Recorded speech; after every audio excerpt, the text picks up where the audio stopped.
Welcome back to the illiterate Greek.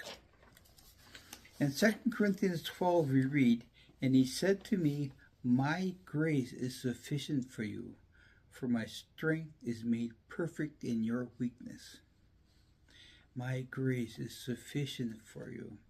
I remember the song from my youth, and it had a line in it, "Though I walk through the valley of the shadow of death, he shall be my sufficiency."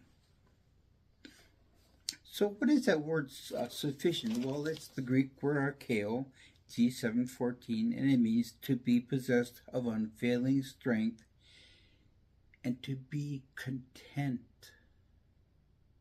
To be content. When we look at what's going on around us, what we have, what we don't have, what we want to have, what we should have, whatever, we start seeing all the injustice going on around us, all the sin going on around us, and we start just digging a hole in the ground and singing the blues over it. But what did the psalmist tell us in Psalm 46? Be still and know that I am God. Twyla Paris had a song several years ago, "God is in control." God is in control. Isaiah 26:3 tells us, "You will keep him in perfect peace whose mind is stead on you because you trust in him." And one of my favorite psalms is Psalm 121. "I will lift my eyes up to the mountains from where my help comes from." My help comes from the Lord who made the heavens and the earth. In Isaiah 6, we read that the prophet said, "I see the Lord seated on his throne, high and lifted up, and the train of his robes fill the temple." And finally, in Acts, we read the story of Stephen's martyrdom.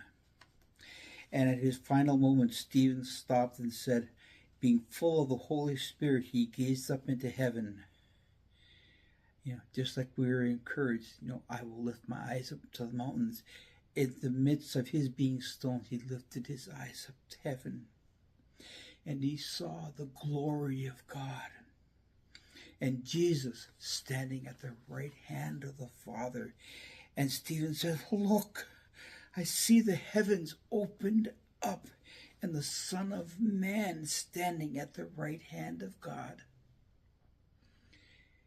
And with that vision, that last vision, he passed into glory with Jesus.